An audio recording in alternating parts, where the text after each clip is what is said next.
Beloved souls gathered in this sacred moment, let us breathe in the power of presence, and exhale doubt into the dust where it belongs. For you are not here by chance. You are not merely attending. You are summoned. Summoned by purpose, called by divine orchestration, drawn by an invisible hand to this very hour. The path behind you may be tangled, rough, uncertain, but oh, the path before you carries a light not of your own making. You are the chosen ones. Not chosen in arrogance, not chosen in entitlement, but chosen in preparation, chosen in obedience, chosen in pain and perseverance. You have been readied not by ease but by endurance. You have been seasoned not by praise but by pressure, and because of that you stand now on the trembling edge of something miraculous. You may not feel ready. That's all right. Those whom the heavens call rarely feel worthy. They look at their cracked hands, their tired backs, their trembling hearts and wonder why the wind of purpose still blows their way. But hear this, God does not call the prepared.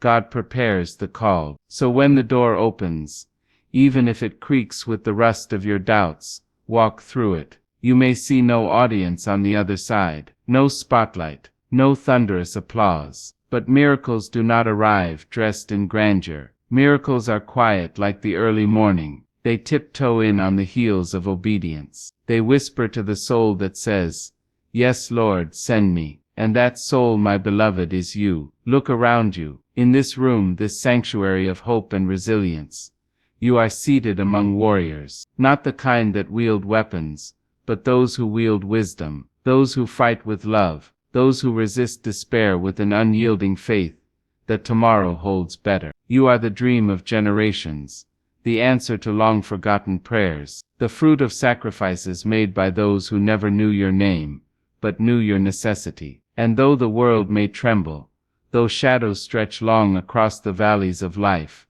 within you burns a lamp that refuses to go out. That lamp is faith, and faith, my dear ones, is not passive. It is not the wishful thinking of the idle. Faith is action. Faith is showing up when everything says sit down. Faith is preparing the room even when the guest has not yet arrived. Faith is writing the vision even when you don't yet see the provision. Some of you have labored for years. You've built with bare hands, prayed through clenched teeth, smiled when your heart was shattered. You have shown up when it was easier to disappear. And I tell you now, your miracle is not delayed. It is developing. You were not overlooked. You were being overshadowed by the wing of protection. You were not abandoned. You were being assembled. There is a difference between being buried and being planted. And you, yes you, have been planted. Deep in the soil of promise, watered by tears, fed by faith, pressed by time. And soon, so soon, the bloom will come. I speak not as one who theorizes. I speak as one who has walked through fire and still smells like hope. I speak as one who has been wept for by ancestors and now stands as a testimony. This is not just poetic, this is prophetic. Your presence here is divine evidence.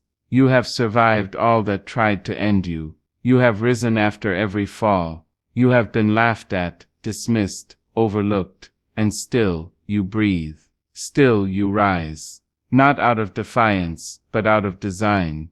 You are crafted for such a time as this. You are born not only for labor, but for legacy. The oil of favor drips from the places where you were broken. And yes, the cracks remain, but they now shine. The light gets in and the light gets out. And that light is your gift. To the professionals in this room, those who build, those who create, those who lead and govern, you are not just cogs in an economy. You are caretakers of destiny. Your decisions, your ethics, your courage reverberate far beyond boardrooms and spreadsheets. You are chosen not merely to succeed, but to serve. Your miracle may not look like profit. It may look like principle. It may be the child you mentor, the colleague you defend, the policy you write, that plants justice where injustice once thrived. Be ready. The miracle of transformation can come through your integrity. To the students and seekers, those still forming, still stretching toward their full height, you are not empty vessels waiting to be filled. You are living wells, already brimming with wisdom passed down in lullabies and lessons. The world will try to tell you your value is determined by degrees or titles, but hear me now, your worth was signed in heaven before your birth. You are the miracle in motion. Do not be ashamed of starting small. Do not be discouraged by slow progress. Even oak trees began as whispers in the dirt, and your roots are stretching now. Ready yourself. Study not just to succeed, but to steward the dreams planted within you. For what you carry may change nations, one step at a time. To the weary, the wounded, the waiting, oh, I see you, I honor you. I know the ache of deferred dreams, the silent rooms, the dry prayers. But don't you dare believe the silence means surrender. God does not forget the promises whispered in pain. Every tear you shed is a seed, and in time, in due season, not always your season, but the right one, it shall bear fruit. Be ready, not just for what you want, but for what God has for you. Sometimes miracles come wrapped in detours. Sometimes they wear the face of a stranger. Sometimes they show up as closed doors that led you to the right one. Let us not make the mistake of assuming miracles are only mountain-moving spectacles.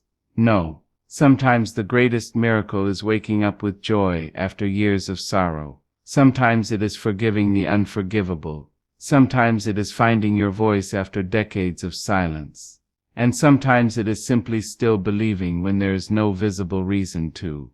That kind of faith does not come cheaply.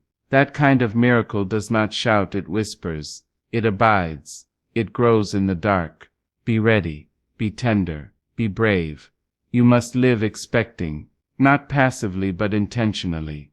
If you are the chosen one, and you are, then every action you take must echo that knowing. When you walk into a room, walk like one sent. When you speak, speak like one anointed. When you create, create like one entrusted. The world does not need more noise. It needs voices that vibrate with vision. It needs hearts that have not grown cold. It needs minds that dream not only for themselves but for the whole. But hear me, chosen one. Being ready is not about perfection. It is about posture. The posture of openness. The posture of willingness. The posture that says, I do not know all, but I know enough to believe. Readiness is not a destination, it is a discipline. It is rising each day and saying, even now, even here, I make room for a miracle. You must live in such a way that heaven looks down and says, there is one who believes. And in that believing, miracles find landing places. Let your life be that landing place. Not because you are flawless, but because you are faithful. Not because you are fearless, but because you move anyway. The miracle may come through you, for you, or because of you. But come it shall. Be ready. Ready in your finances. Ready in your spirit. Ready in your relationships. Clean your house. Set the table. Open the windows of your heart. Make room. Expectation is the womb of manifestation. If you live numb, you miss the nudge. But if you live awake, the miracle cannot pass you by. And when the miracle comes, when it bursts through the veil of delay and dances into your life, receive it. Not with shame, not with shrinking, but with honor. For miracles do not visit the prideful, they visit the prepared. So be that one. The one who was ready. The one who kept going. The one who smiled through tears and kept the faith. The one who looked foolish to the world, but wise to heaven. Be the one who says yes. Yes to the unknown. Yes to the stretch. Yes to the call. For that yes is the door. And on the other side your miracle waits. So I leave you not with answers, but with invitation. A call to readiness. A call to holy expectation. A call to live like one chosen by a God who still speaks, still sees, still delivers. Let the world wonder. Let the doubters scoff. But you keep your lamp lit. You keep your hope kindled. You keep your heart tuned to the whispers of the divine. Because you were never forgotten. You were never forsaken. You were never random. You were chosen. Always ready. For a miracle from God. And when the time stretches longer than expected, When the waiting room of destiny becomes a wilderness with no signposts, you must still choose to believe. Not because belief is easy, but because it is essential. You see, the chosen one is not spared the trial, they are trusted with it. There is a holy difference. Some are preserved from the fire, but the chosen are preserved through it. You have walked through flames that should have consumed you. You have endured storms that could have dismantled lesser souls. You have felt the chill of loneliness, the burn of betrayal, and still you kept your hands lifted, even if trembling. That is the posture of the chosen. You may not always understand the process, but you trust the promise. And in that trust you are shaped. You are sharpened. You are made ready not just to receive a miracle but to carry it, to be a miracle for others. It is not a light thing to be chosen. It requires a depth of soul, a strength of spirit, a willingness to walk paths others avoid. You cannot live casually when you are called intentionally. Your words must weigh more. Your choices must echo further. The grace given to you is not for comfort, it is for commission. What you carry is sacred. So even when the room does not acknowledge your presence, even when the accolades go to another, you remain steady. You do not need their applause to validate your anointing. Favor is not always loud. Sometimes it is hidden, waiting for the appointed hour. But when that hour comes, it will find you ready. Not because you knew the time, but because you lived prepared. Some will question your resilience. They will wonder how you smile after what you've seen, how you continue to rise after being knocked down again and again. And you must tell them, not with pride, but with truth, I did not get here alone. There is a hand upon me that holds me up when I can no longer stand. There is a voice within me that calls me forward when fear says turn back. There is a promise etched on the inside of my soul that the world did not give and cannot take away. And that promise is this: I am chosen, not better, not above, but chosen for this path, this hour, this miracle. And I will not dishonor the one who chose me by living small, by shrinking to fit into the mold of mediocrity. I will stretch. I will risk. I will stand. And yes, the cost is high. Let us not romanticize it. There are nights when the chosen cry alone, days when the chosen walk misunderstood, seasons when the chosen are misused, misnamed, and misread. But the cost cannot be compared to the calling. When the breakthrough comes, and it will make sense of every tear, every sacrifice, every silence. The miracle will not justify the pain, but it will redeem it. It will give the suffering shape. It will transform it into testimony. Because nothing is wasted in the hands of God. Not your time, not your heartbreak, not your confusion. Every detour, every disappointment, every delay is raw material in the making of your miracle. So keep building even when you see no blueprint. Keep sowing even when the field looks barren. Keep praying even when the heavens seem sealed. For in the secret place, beyond what eyes can see, the foundation is being laid. The doors are being prepared. The connections are aligning. The heavens are working on your behalf. But you must stay ready, not idle, not waiting with arms folded in impatience, but waiting like a servant, alert, awake, attentive, ready to move when the moment calls, ready to act when the opportunity presents, ready to say yes when the miracle knocks. And know this, dear ones, your readiness is not just for you, it is for the generations after you. The child watching you persevere is learning what strength looks like. The colleague watching you lead with integrity is learning what character means. The stranger watching you forgive the unforgivable is witnessing the miracle of grace. Every decision you make in faith becomes a ripple. Every step you take in purpose becomes a path for another. You are the evidence that miracles still happen, not just in church pews or revival tents, but in boardrooms, in classrooms, in kitchens, in prison cells, in quiet bedrooms, where no one sees but God. You are the testimony that a surrendered life is never wasted. And so I implore you, do not disqualify yourself. Do not let the weight of past mistakes convince you that you are unworthy. The miracle is not about merit, it is about mercy. It is not earned, it is received. And the only requirement is a heart willing to believe again, willing to dream again, willing to get up again. That willingness, that quiet courage, is what heaven honors. You do not have to know how it will happen, you only have to know who is able. And you, chosen one, already know. You know because you've seen just enough to keep going.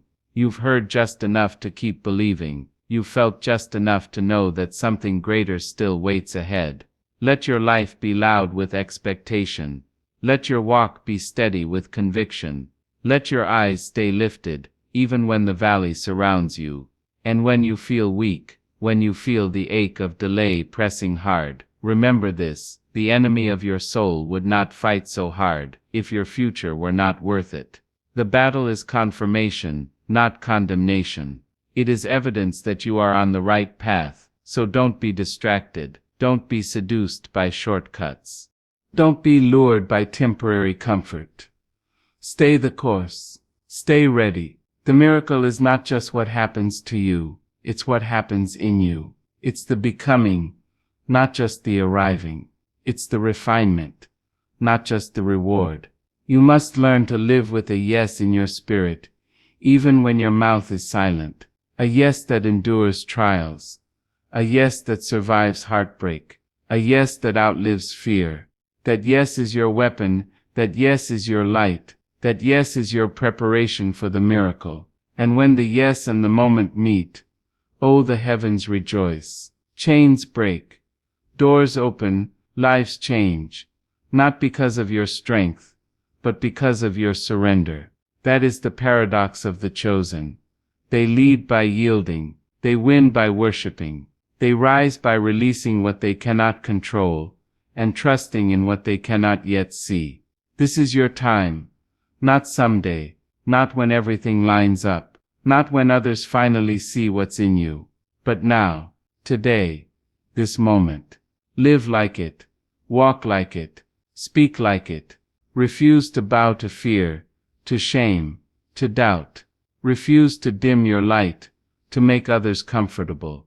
Refuse to apologize for being exactly who you are, called gifted, stretched, and growing. You were never meant to blend in.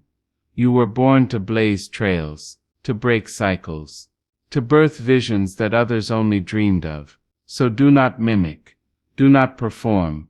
Do not shrink. Stand tall in the fullness of your calling. That is how you prepare. That is how you become ready for the miracle. And when the miracle comes, and it will, you will know it was not coincidence. You will recognize the fingerprints of God all over it. You will see how every closed door protected you, how every loss prepared you, how every delay developed you. And in that moment, you will not boast. You will not gloat. You will weep. You will worship. You will testify. Because you will know, it was never just about you. It was about what would come through you. Your life, your faith, your readiness, made room for something divine to enter the world. And that, dear chosen one, is a miracle. So now, with breath in your body and purpose in your bones, rise. Rise not because it is easy, but because it is time. Rise not because you are fearless, but because you are willing. Rise because you are chosen, and you have chosen to believe. Keep your heart tender, your spirit open, your hands clean. Keep your lamp full and your soul alert. The miracle may not come how you imagined. It may not look like what you hoped, but it will come. It will be enough. It will be more. So be ready. Always, for you are not just waiting for the miracle. You are the place where miracles begin. And if ever there comes a moment when the stillness feels unbearable, when the silence seems to press against your chest like a weight too great to name, I want you to remember this. The soil grows quiet before it bursts. The cocoon grows tighter before the wings unfurl. There is always a pause before the promise is fulfilled. Do not misinterpret the pause as punishment. It is a preparation, a gathering, a deepening of your roots, so that when the miracle arrives you are able to hold it, you are able to steward it, you are able to carry it with honor, not as one startled by blessing, but as one who has been shaped to hold sacred things. It is easy to celebrate the chosen when the light is bright, when the crown is visible, when the reward is tangible. But what of the seasons when the chosen are hidden, when their yes costs them their comfort, their community, sometimes even their clarity? What of the chosen who obey with shaking knees, who love with scarred hearts, who lead while still healing? They are miracles in motion, even if the world has not noticed yet. And you, beloved, may be one of them. You may be living in the unseen stretch of obedience, wondering if your sacrifice has a sound in heaven. Let me tell you, it does. Every act of love, every refusal to give up, every quiet act of dignity in the dark is heard. It is recorded.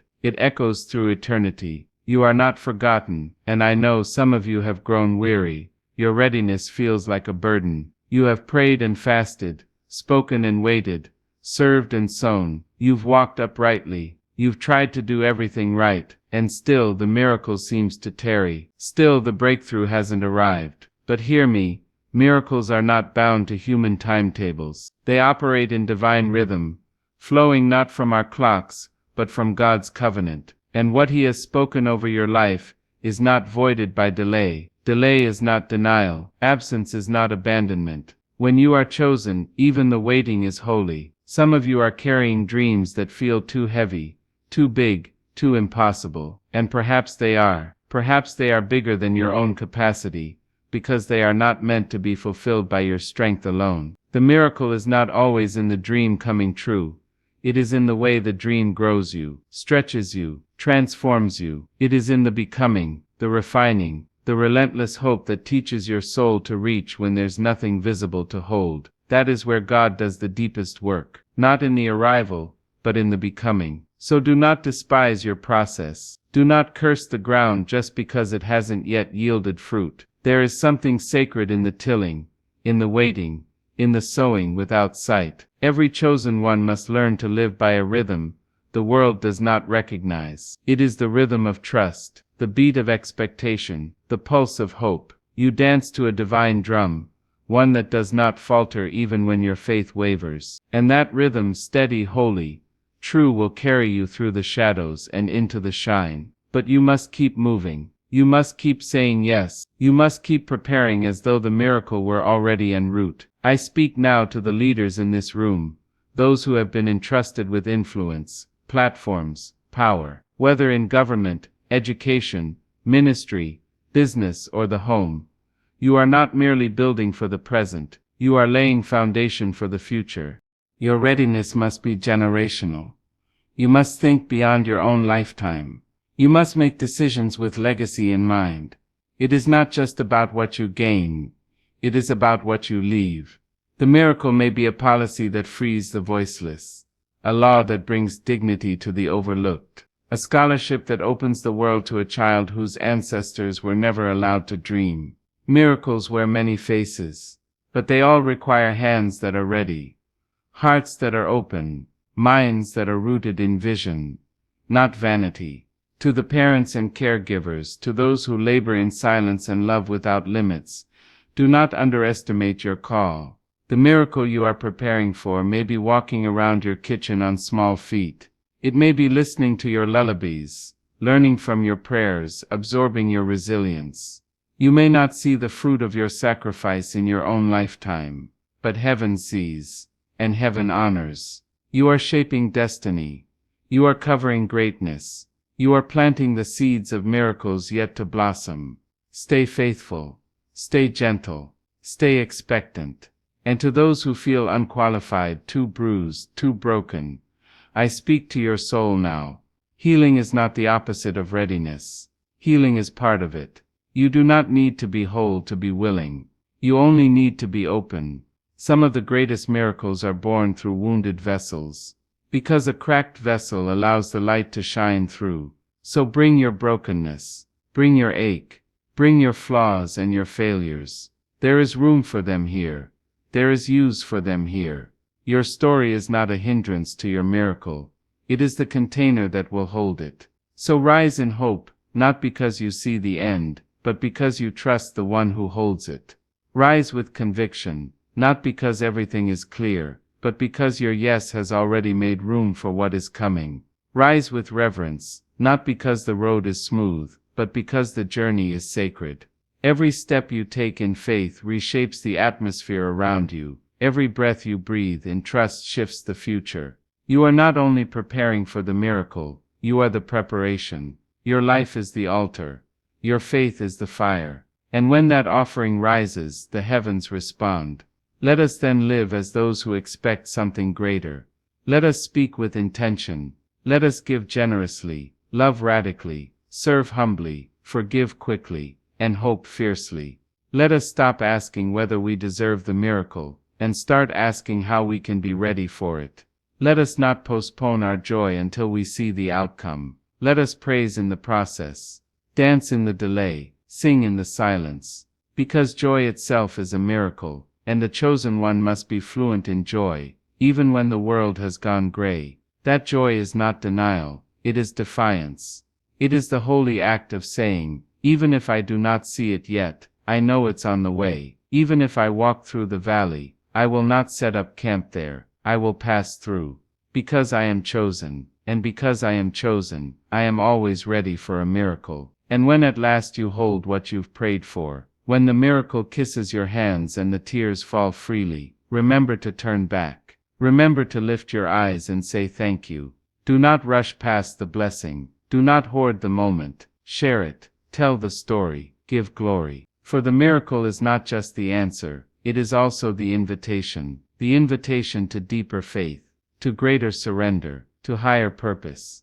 Let your gratitude be loud, let it be your legacy. And when others come to you, weary from the wait, doubting their call, shrinking under the weight of hope deferred, you will have something to offer them. You will not speak from theory, you will speak from truth.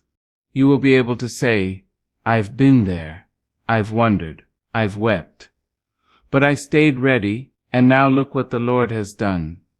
Your life will be the sermon, your story will be the signpost. You will remind them that being chosen is not about perfection, it is about perseverance. It is about preparing not because you see the miracle, but because you believe the giver. So yes, live chosen, live expecting, live open. And when others ask why you still believe, why you still dream, why you still stretch your hands out toward heaven, you will smile and say, because I am always ready for a miracle from God. And if by grace you find yourself in a season of abundance, where the doors are opening, where the fruit is ripening, where the light shines warm upon your face, do not forget the stillness that preceded it. Do not forget the cold nights, the long silences, the trembling prayers. For to be chosen is not only to receive, but to remember. It is to carry gratitude as a garment, not as an accessory. Let your abundance make you generous. Let your joy be contagious. Let your platform become an altar. For the miracle you carry now is not for you alone. It is for all who are watching, waiting and wondering if their miracle is possible too. Be the one who testifies without embellishment, who honors the process, who names the source of your strength, without shame or hesitation. Say plainly, it was God. It was always God. I did not make this happen. I made myself ready, and the miracle met me there. And if you are still in the stretch, still in the soil, still becoming, let that not be your discouragement, but your proof. The proof that you are in the center of a divine timeline, one that cannot be rushed or manipulated. Trust that the God who placed the vision in your heart will be faithful to perform it. Trust that your readiness is not in vain. Even now you are being watched, not by critics or crowds, but by the same God who watched David in the field, Joseph in the prison, Esther in the palace, Ruth in the gleaning, Elijah in the cave. The miracles they carried did not arrive because they were the most visible. They came because they were the most faithful. So continue, without drama, without performance, without comparison. Faithfulness will always be more powerful than fame. Integrity will always outlast applause. And humility will always be the soil in which miracles grow best. There will come a moment, perhaps quiet, perhaps sudden, When all you've prepared for begins to move, the tide will shift. The long fallow ground